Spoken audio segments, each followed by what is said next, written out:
Are you ready? యేసయ్య నువ్వు కార్యము చేయుటకు ఇదే సమయం. యేసు ప్రభువారిని కానా అన్న ఊరిలో వివాహ విందుకు ఆహ్వానించారు. ద్రాక్షారసం అయిపోయింది. అక్కడ ఉన్న వాళ్ళందరూ ఏమన్నారంటే, యేసు ప్రభువారిని ఆహ్వానించారు, తద్వారా ద్రాక్షారసం అయిపోయింది అని. యేసు ప్రభువారిని ఆహ్వానించడం వలన కాదు ద్రాక్షారసం అయిపోయింది, అక్కడ ద్రాక్షారసం అయిపోద్దని వారికి వారి కుటుంబ సభ్యులకు తెలవకపోయినా, ఆ విందులో పాలు పొందుకున్న వాళ్ళకి తెలవకపోయినా, రేపు ఏం జరుగుతుందో, నెక్స్ట్ సెకండ్ ఏం జరుగుతుందో సర్వమెరిగిన సర్వంతర్యామి అన్న నా యేసయ్య ఆల్రెడీ అక్కడ ద్రాక్షారసం అయిపోద్ది అని తెలిసి ఆయన ముందలే అక్కడ అడుగుపెట్టాడు. ఎందుకు తెలుసా? ఆ ఇంటిలో నింద పడకూడదని, అవమాన పడకూడదని. అందువలన యేసయ్య ముందలే ఆ ఇంటికి అడుగు పెట్టాడు. అక్కడ అందరూ విమర్శించుకుంటున్నారు, అక్కడ రకరకాల మాటలు పలుకుతున్నారంట. అదేంటంటే, ఆయన్ని పిలిచారు అందుకే ద్రాక్షారసం అయిపోయింది, ఆయన్ని పిలిచారు అందుకే ద్రాక్షారసం అయిపోయింది. వెంటనే తల్లి ఒక మాట అంది, ఆయన చెప్పింది చెయ్యండి. విమర్శించొద్దు, ఎగతాళి చేయొద్దు, ఎందుకు ఇలా జరిగిందో అని అడగొద్దు. ఆయన ఏం చెప్తాడో ఆయన చెప్పినట్టు చేయండి. దేవుని బిడ్డలారా, ఇండైరెక్ట్గా తల్లి మరియ చెప్పేది ఏంటి తెలుసా? యేసయ్య నువ్వు కార్యము చేయుటకు ఇదే సమయం. నా యేసయ్య నా దేవుడు ఆ కార్యం చేశాడు, నీళ్లను ద్రాక్షారసంగా మార్చాడు. తద్వారా దేవుని మహిమ ఆ ప్రాంతమంతా తెలవబడింది. ఏలియా కర్మేల్ పర్వతం మీదకి ఎక్కాడు. కర్మేల్ పర్వతం మీదకి ఎక్కి ఒక పక్కన 450 మంది బైలా ప్రవక్తలు, ఇంకొక పక్కన యెహోవా దేవుని యొక్క బలిపీఠం. ఆయన ప్రార్థన చేయడం ప్రారంభించాడు. ఏమని ప్రార్థన చేస్తున్నాడంటే, అబ్రహాము దేవా, ఇస్సాకు దేవా, ఇశ్రాయేలు దేవా, నీ మహిమ కొరకు అగ్ని దిగునుగాక. ఆయన చెప్పేది ఏంటంటే, ఇండైరెక్ట్గా, దేవా యెహోవా తండ్రి నువ్వు కార్యం చేయుటకు ఇదే సమయం. అలాగే అగ్ని దిగింది, తన కార్యం ఆ క్షణములో జరిగింది. దేవుని మహిమ ఇశ్రాయేల్ దేశమంతా తెలియపరచబడింది. యెహోవాయే దేవుడు, యేసయ్యే నిజమైన దేవుడు అని తెలిసేటట్టు నా దేవుడు చేశాడు. దావీదు గొల్యాతు 40 పగల నుండి 40 రాత్రుల నుండి సవాలు చేస్తున్నాడు. సౌలు సైన్యం వెనకాల కూర్చుండగా దావీదు అక్కడికి వెళ్ళాడు. నువ్వు ఈ కత్తితోను ఈటతోను డాలుతో వస్తున్నావు, నేను సైన్యములకు అధిపతి యెహోవా నామాన వస్తున్నా. ఆయన ఇండైరెక్ట్ గా చెప్పేది, తండ్రి నువ్వు కార్యం చేయుటకు ఇదే సమయం. ఆ సమయంలో దేవుడు కార్యం చేసి ఒక రాయితో గొల్యాతును కిందకు పడేటట్టు చేసి, శిరఛేదం చేసేటట్టు చేసి, ఇశ్రాయేలులో దేవుడున్నాడని దేవుని యొక్క మహిమ తెలియపరిచేటట్టు చేశాడు. నయమానికి కుష్టి రోగం, బాలిక చెప్పింది, మా దేవుని వైపు తిరిగితే నీకు స్వస్థత కలుగుతుందని. నయమాన్ అక్కడికి వెళ్తుండగా ఆ పాప యొక్క ప్రార్థన ఇదే, తండ్రి నువ్వు కార్యం చేయుటకు ఇదే సమయం. అలాగే దేవుని కార్యం దేవుడు జరిగించాడు. ఈ ఆరాధనలో వాక్యం వింటున్న నీతో, రచ్చరచ్చగా ఉన్న నీ ఇల్లు, సమాధానం లేని నీ ఇల్లు, ముక్క చక్కలైపోయిన నీ ఇల్లు, అనారోగ్యముతో తాండవిస్తున్న నీ ఇల్లు, వ్యాపారములో అభివృద్ధి లేని నీ ఇంట్లో నువ్వు కూడా చేయాల్సింది ఇదే. తండ్రి నువ్వు కార్యం చేయుటకు ఇదే సమయం. సమాధానం లేని నా ఇంటిలో, అభివృద్ధి లేని నా ఇంటిలో, రోగములో ఉన్న నా ఇంటిలో నువ్వు కార్యం చేయుటకు ఇదే సమయం. అపోస్తలుడైన పౌలు ఆక్రందన ఇదే, పౌలు యొక్క వేదన ఇదే, పౌలు యొక్క ఆశ ఇదే. తండ్రి ఏథెన్స్ పట్టణములో నువ్వు కార్యం చేయడానికి ఇదే సమయం. పౌలు తెస్సలోనికాకి వెళ్ళాడు, పౌలు బెరియాకి వెళ్ళాడు, పౌలు గ్రీసు ప్రాంతమైన ఏథెన్స్కి వెళ్ళాడు.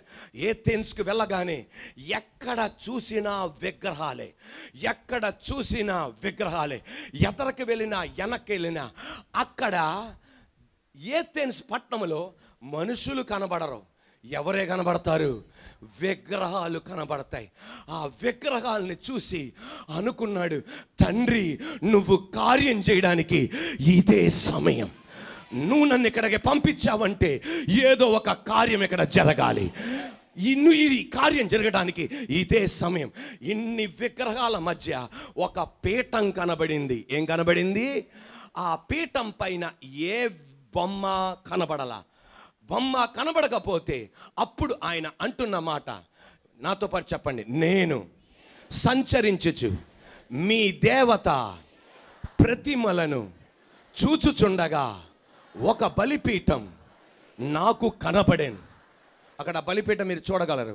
దాని మీద తెలియబడని దేవునికి అని రాయబడి ఉన్నది. కాబట్టి మీరు తెలియక దేని యందు భయభక్తులు కలిగి ఉన్నారు, దానినే నేను మీకు ప్రచురపరచుచున్నాను. ఒక పీఠం కనబడింది. ఆ పీఠం పైన ఏ విగ్రహం బొమ్మ కనబడలా. ఈ కనబడకపోగానే వెంటనే ఏమన్నాడంటే, ఇక్కడ మీరు ఒక పీఠం కట్టారు, ఆ పీఠం మీద ఏమని రాసుంది? తెలియబడని దేవుడు. అక్కడ దేవునితో అంటున్నాడు, తండ్రి నువ్వు కార్యం చేయడానికి ఇదే సమయం. అక్కడ ఏథెన్స్ పట్టణములో గొప్ప ఎడ్యుకేషనల్ ఇన్స్టిట్యూషన్స్ ఉన్నాయి, యూనివర్సిటీస్ ఉన్నాయి. ఎక్కడ? ఏథెన్స్ పట్టణంలో. ప్రపంచ ప్రఖ్యాతిగాంచిన యూనివర్సిటీలు అక్కడ ఉన్నాయి. అక్కడ ఎపిక్యూరియనిజం అలాగే స్టోయిజం అన్న ఈ రెండు ఫిలాసఫీలు చలామణి అవుతున్నాయి. ఎపిక్యూరియన్స్ వాళ్ళు ఏం చెప్తారంటే, తినండి, తాగండి, శోకించండి, రేపు చచ్చిపోతారు అన్నది వాళ్ళది. వాళ్ళు అనేది ఏంటంటే, కుక్క ఎలాగో మనం కూడా అంతే. కుక్క చచ్చిపోద్ది, అది మట్టిగా మారిపోద్ది. మనం చచ్చిపోతాం, మట్టిగా మారిపోతాం. ఆత్మ ఉన్నదని వాళ్ళు నమ్మరు. ఒక జంతువు ఎలాగో మనిషి కూడా అంతే అన్నట్లుగా వాళ్ళు బతుకుతారు. వాళ్ళు అనేది ఒక చిన్న ఆటం ద్వారా ఇటువంటి సృష్టి బయటకు వచ్చింది. దేవుడు అనేవాడు ఉన్నాడు, ఆయన కూడా ఒక చిన్న ఆటం నుండి బయటకు వచ్చాడు. కానీ దేవుడు పని చూసుకుంటాడు, మనిషి పని చూసుకోండి. మనిషి వెళ్ళి దేవుణ్ణి అభ్యంతరపరచకండి, దేవుడు కూడా మనల్ని అభ్యంతరపరచడు. తినండి, తాగండి, శోకించండి, దే అనండి, ఆనందించండి, అది ఎపిక్యూరియన్. అటువంటి ఫిలాసఫీ చలామణి అవుతున్నప్పుడు మళ్ళీ ఇంకొకటి ఉంది, స్టాయిజం. అదేంటంటే, సంతోషంగా ఉండకండి, దుఃఖంగా ఉండకండి, న్యూట్రల్గా ఉండండి. అంటే ఉద్యోగం వచ్చిందని ఉద్యోగం వచ్చిందని సంతోషించకండి, కాముగా ఉండండి. మరణం జరిగితే ఏడవకండి, కాముగా ఉండండి. అన్నీ జరుగుతాయి, పోతాయి, ఎవరికేం తెలుసు నెక్స్ట్ ఏం జరుగుద్దో అన్న ఫిలాసఫీలో వీళ్ళు ఉన్నారు. ఇటువంటి ఫిలాసఫీ మధ్యలో ఏమన్నాడు తెలుసా? చదువుకున్న వాళ్ళ మధ్య అన్నాడు, తండ్రి నువ్వు కార్యం చేయడానికి ఇదే సమయం. నేనేం కార్యం చేయలేను, ఇన్ని విగ్రహారాధన మధ్య, ఇన్ని ప్రతిమల మధ్య నేనేం చేయలేను, నువ్వు కార్యం చేయాలి.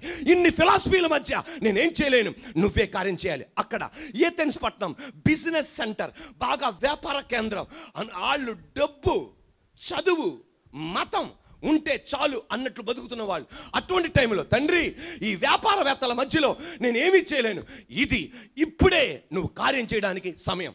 ఏథెన్స్ పట్టణంలో ఉన్న ఒక ప్రత్యేకమైన మరొక గుణం ఏంటంటే, వాళ్ళకి కొత్త విషయాలు తెలుసుకునే పిచ్చోళ్ళు. కొత్త విషయాలు తెలుసుకోవాలి. అక్కడ కొత్త విషయం చెప్తున్నారంటే అటు పరిగెత్తారు, అక్కడ కొత్త విషయం చెప్తున్నారంటే అటు పరిగెత్తారు, ఇటు కొత్త విషయం చెప్తున్నారంటే అటు పరిగెత్తారు. వాళ్ళకి ప్రతి వారం కొత్తవి చెప్పాలి.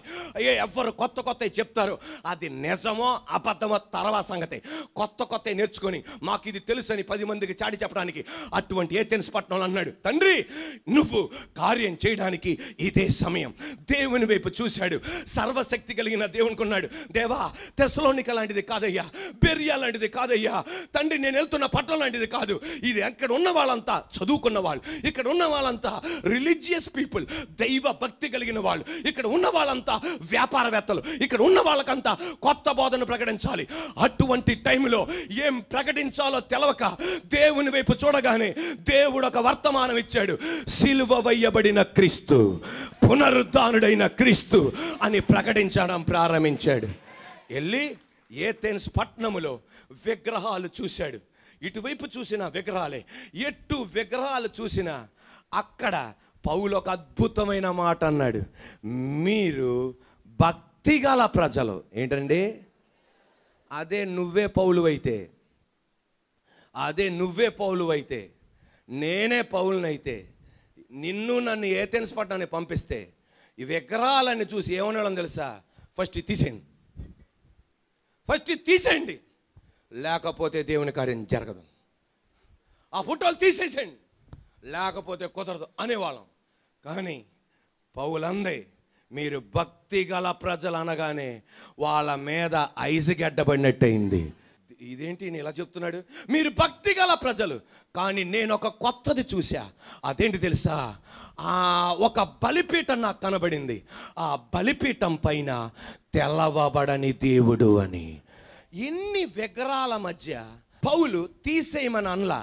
ఎందుకు అనలేదు తెలుసా? నేను సేవిస్తున్న దేవుడు విగ్రహము కన్నా గొప్ప దేవుడు, ప్రతిమ కన్నా గొప్ప దేవుడు, ఫోటో కన్నా గొప్ప దేవుడు, నాలో ఉన్నవాడు ఆ శక్తి కన్నా గొప్పవాడు. ఈ పగటి వేళ ఇక్కడ కూర్చున్న ఏ చెల్లైనా నువ్వు ఒక్కదానివే మందిరానికి వస్తున్నావేమో, మిగతా వాళ్ళందరూ విగ్రహారాధన చేస్తున్నారేమో, భయపడొద్దు. నీలో ఉన్నవాడు నీ ఇంటిలో ఉన్న వాళ్ళకన్నా గొప్పవాడు. ఈ రోజున ఒక తమ్ముడు మాత్రమే దేవుని ఎరిగాడేమో, మిగతా వాళ్ళు దేవుని ఎరగలేదేమో. భయపడద్దు. నువ్వొక్కడవే నువ్వు మందిరానికి రావచ్చు. పౌలులాగా నువ్వు కూడా ధైర్యంగా ఉండాలి. వారి పక్షాన నేను వెళ్ళను, జీవం గల దేవుని వైపు వాళ్ళు నా పక్షాన రాబోతున్నారు. ఈ పగటి వేళ చప్పట్లు కొడుతుండగా నజరేయుడైన యేసునామములో అటువంటి ధైర్యాన్ని కలుగును గాక. హల్లెలూయా. ఒక ఉత్తరం నీకు వ్యతిరేకంగా వస్తున్నప్పుడు, ఆమేనండి, ఒక శాపనార్థ ఉత్తరాలు నీ మీద వ్యతిరేకంగా వస్తున్నప్పుడు, ఒక ప్రమాద ఉత్తరం నీ మీదకి వస్తున్నప్పుడు, ఒక రిపోర్ట్ నీ మీదకి వ్యతిరేకంగా వస్తున్నప్పుడు, ఒక దుష్ట శక్తిని ఇంటిలో ఆవరించినప్పుడు నువ్వు భయపడక్కర్లా. నిన్న ఎలా బతికావో ఈ రోజు కూడా అలాగే బతకాలి. నిన్న ఎలా వాక్యం చదివావో ఈ రోజు కూడా అదే వాక్యం నువ్వు చదవాలి. నిన్న ఎలా స్తుతించావో ఈ రోజు కూడా స్తుతించాలి. నిన్న యేసయ్య అన్నట్టు ఈ రోజు కూడా యేసయ్య అనాలి. ఎందుకంటే నీలో ఉన్నవాడు ప్రపంచములో ఉన్నవాడి కన్నా గొప్పవాడు గనక. హల్లెలూయా. ఇప్పుడు ఆమేన్ అనాలి. వాటి మీద నువ్వు గురి పెట్టక్కర్లా, యేసు వైపే నీ గురి కలిగి ఉండాలి. మొత్తం ఆయన చూసుకుంటాడు. ఆయన అన్నాడు, తెల్లవబడిన ఈ బలిపీఠం పైన తెల్లవబడని దేవుడని రాశారు. దాని గురించి ఎందుకు ఇలా చెప్పబడిందో, ఎందుకు ఇలాంటి బలిపీఠం కట్టారో, దానిపైన తెల్లవబడని దేవుడని ఎందుకు రాశారు అని ఆయన రీసెర్చ్ చేశాడు. ఎవరో అపోస్తలుడైన పౌలు రీసెర్చ్ చేసి చరిత్ర పుస్తకాలు ఇలా రాస్తున్నారు.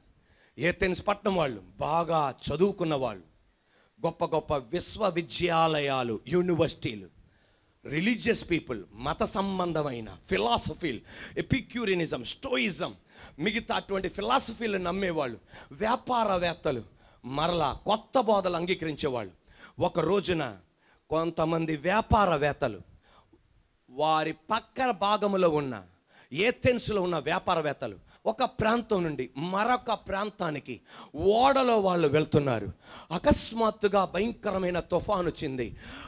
అటు వెళ్ళలేక, ఆ దరికి చేరలేక మధ్యలో వాళ్ళు ఇబ్బంది పడుతుండగా వాళ్ళకి అర్థమైంది, ఇక ఓడ మునిగిపోద్ది, మనం ఆ దరి చేరలేము, ఇంటికి వెళ్ళలేము అనుకున్నప్పుడు వాళ్ళ ఇంటి ముందల, వాళ్ళ వీధిలో అనేక విగ్రహములు, అనేక ప్రతిమలు ఉన్నాయి. వాటన్నిటినీ పేరెత్తి పేరెత్తి పేరెత్తి పేరెత్తి పలకడం ప్రారంభించాడు. అయినా సరే ఏ కార్యం జరగబోతుంటే అక్కడ ఉన్న వాళ్ళు ఏమని చెప్పారంటే, వాళ్ళు దైవభక్తి కలిగిన వాళ్ళు గనక, రిలీజియస్ పీపుల్ గనక వాళ్ళు ఏం చేయడానంటే, ఇంత అన్నిటినీ మేము ఉచ్చరించాం కానీ ఎవరు మాకు సాయం చేయలే. మాకు తెలవకుండా ఏ దేవుడన్నా మాకు సాయం చేసేవాడు ఉంటే, ఆయన పేరు మాకు తెలియదు, సహాయం చేసే వ్యక్తి ఎవరో తెలియదు, ఆయన మాకు సహాయం చేస్తే నీకు కూడా మేము ఒక బలిపీఠం కడతాం, నీకు కూడా మేము ఒక విగ్రహం కడతాం, నువ్వు మాకు సహాయం చేయవా అని చెప్పి వాళ్ళు అరుపులు కేకలు పెడుతుండగా ఒక వెలుగు ఆ ఓడలో ప్రత్యక్షమైంది. ఆ వెలుగులో ఏ వ్యక్తి కనపడలా, కానీ 2 గాయపడిన చేతులు అక్కడ కనపడినాయి. అంతే, తుఫాను అలా నిమ్మలమైపోయింది. అంతే, ఆ తుఫాను నిమ్మలమైంది. ఆమె అనలేదు కనుక మళ్ళా చెప్తున్నాను, అంతే, తుఫాను నిమ్మలమైపోయింది. 20 రోజుల తర్వాత వాళ్ళు ఒడ్డుకు చేరారు.